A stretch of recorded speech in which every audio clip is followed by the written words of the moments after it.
Good evening. I'm sorry I couldn't be there to join you in person. Tonight, a bit of the conversation is going to be about things like closing the green gap and how to communicate an environmental message to a real world audience and such. I have a pretty simple take on this question, and it starts with the idea that the easiest way to close that gap is to provide people with hope, real hope. And I don't think people are dumb, and I think pretty much everyone understands that the environmental concerns that we now face are considerable. So this hope has to be based on actual fact, on real truth. And in the short time I have tonight, I want to try to provide you with some of those facts and hopefully paint a slightly different picture of our potential environmental future. In the book I recently co-authored with Peter Diamandis, Abundance, we outline four emerging forces that make it possible to significantly raise global standards of living over the next 20 to 30 years. A lot of what I want to talk about tonight is the downstream effect of the first of those forces and the significant impact it can have on environmental concerns. So the first of those forces is exponentially growing technology.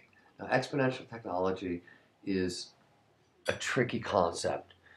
Exponential growth is not like linear growth. Linear growth, 1, 2, 3, 4, 5, 6, the brain can kind of understand. Exponential growth, which is 2, 4, 8, 16, and so on, is difficult for us to get.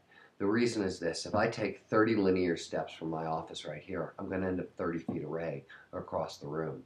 But if I take 30 exponential steps, I'm going to end up 1,000,000,000 feet away, or essentially orbiting the globe 18 times.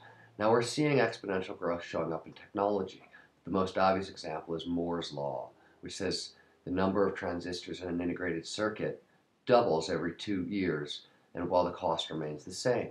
This law has essentially held steady since 1965. But what Ray Kurzweil discovered is that this same pattern of growth, of exponential growth, shows up in all information-based technologies. Now, these are the most potent technologies the world have ever seen. Cloud computing, networks and sensors, nanotechnology, 3D printing. 3D printing literally democratizes the manufacturing process. Synthetic biology is currently progressing at 5 times the speed of Moore's Law. Synthetic biology is new fuels, new foods, and new medicine.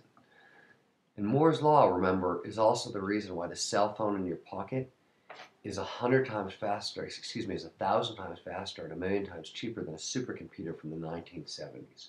So how does this apply to environmental issues? Let's start with a big one, our current biodiversity crisis. Now, scientists' term for this crisis is the sixth great extinction, and the fifth great extinction is the one that killed off the dinosaurs. And today's version is progressing much faster. We're losing on average 140,000 species a year. And if you ask most scientists, because of the impact this species die-off has on ecosystem services and things like that, the sixth great extinction is what scares them most.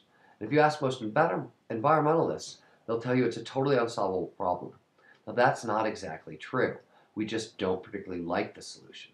We've known what the solution is since the 60s. The only way to protect biodiversity is to free up a ton of land, to take land away from people and give it to the animals, in the form of green belts and mega linkages and such. But with population growth skyrocketing, current food shortages and water shortages and a lack of arable land, the question of where to get this land is ridiculous. Now, exponential technology can help us solve this problem, and I'm going to talk about 3 trends. The first is in energy. There are a number of new environmental technology and energy technologies, that are already on exponential growth curves, but solar is probably the most enticing. It's democratic, it's everywhere, and the sun provides 5,000 times the amount of energy we need in a year in an hour. 16 terawatts of energy hit the Earth's surface every 88 minutes. And solar is going like gangbusters. Last year, the rate of production jumped 30%. Cost dropped almost 50%. In India last year, where half the energy generated comes from diesel, solar was half the cost of diesel. Last February, MIT released a study that showed by 2020 in sunny parts of the U.S., solar would be 6 cents a kilowatt hour versus 15 cents for today's national average.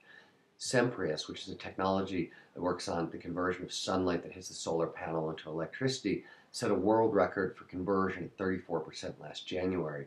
This may not sound like much, but they think they're going to be up to 40% by 2015, which is the point that puts solar beneath the cost of coal, which is what we need for widespread adoption. Now, the bigger point is if we have abundant energy, we can have abundant food. And here's why. to talk about a couple more technologies. The first of these are vertical farms. Now, maybe you've heard of these. The idea here is to move the farm from the country where it now is into the city. Bunch of different reasons for this. For one, by 2020, 70% of the world's population are going to live in cities. Right now, the average food travels 1,500 miles to us. This is a huge energy suck. It's also got a nutritional penalty since every second that the crops are out of the ground, their nutrition content lowers. But if you move the farm from the country where it is now into the city, into these vertical farms, according to calculations done by Dixon DeSpalmy at Columbia University, we can literally grow 100% of our foodstuffs on 80% less land with 90% less water, 100% fewer pesticides, and zero transportation costs. And we can grow a lot of it on smaller acreages. Sweden's Planet International is building a vertical farm today. It's a 10,000 acre dome that can grow 100,000 acres worth of crops. The second technology I want to talk about is another food technology. It's in vitro meat, which is the process of growing steak from stem cells. Now, this may seem like a fantasy, but mostly it's here today. It's an energy problem, which is why I talked about solar. Same thing with vertical farms. We can do all this stuff. The issue is energy. So why would we want to grow steak from stem cells? Well, cattle are energy hogs. The ratio of energy in to beef out is 54-1. Cattle lands cover 30% of the planet's surface, 40% of the world's cereals. While 1 out of 7 people are starving to death, 40% of the world's cereals go to feed cattle. 70% of our emerging diseases come from livestock. In a world where water shortages are a serious concern, there's enough water in one mature steer to float a U.S. Navy destroyer. In vitro meat requires less than 1% of that land footprint and uses less than 1% of the water. Plus, it can honestly be nutritionally fortified. Since we're growing it from scratch, we can add whatever we want. We can literally do the impossible and make fast food hamburgers good for you. And we can do this right now, as I said, just like vertical farms. The technology is here today. The real question is where to get the energy to power the bioreactors needed to scale this up. Now, these 3 technologies alone provide us with more than enough food to feed our massively growing population, and they still leave enough land left over to be repurposed for animals and plants to stop the devastating loss of biodiversity and preserve ecosystem services. What's better is there's a domino effect here. For example, population. We've known for a while that the 3 things you can do to decrease population growth are supply people with fresh water, give them information about reproduction, and access to condoms. Population plummets. We can preserve biodiversity with vertical farms and in vitro meat. We can also save tremendous amounts of water, which can be repurposed for drinking. Giving people access to fresh drinking water is the most important thing we can do to reduce population growth, another intractable, scary environmental problem.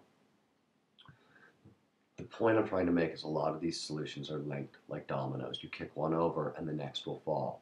And there are a lot of examples like this, many, many more. But despite the amazing power of these technologies, the point I want to really make is that technology alone won't get us there. Solving our global grand challenges, environmental and otherwise, is going to require the largest cooperative effort in history. In abundance, we talk about 4 emerging forces, and I talked about exponential technology. The other 3 forces are biological. They rely on human beings. And getting us to this world of abundance, tackling these environmental challenges, I really do believe is going to require the largest cooperative effort in history. And I think, in lieu of what I've said tonight, and hopefully this is a little clearer, there's tremendous, tremendous leverage in bridging the gap between environmentalism and innovation. And there's also tremendous hope. And I think that's where this conversation needs to begin, because that's what is going to get done. So thank you for your time.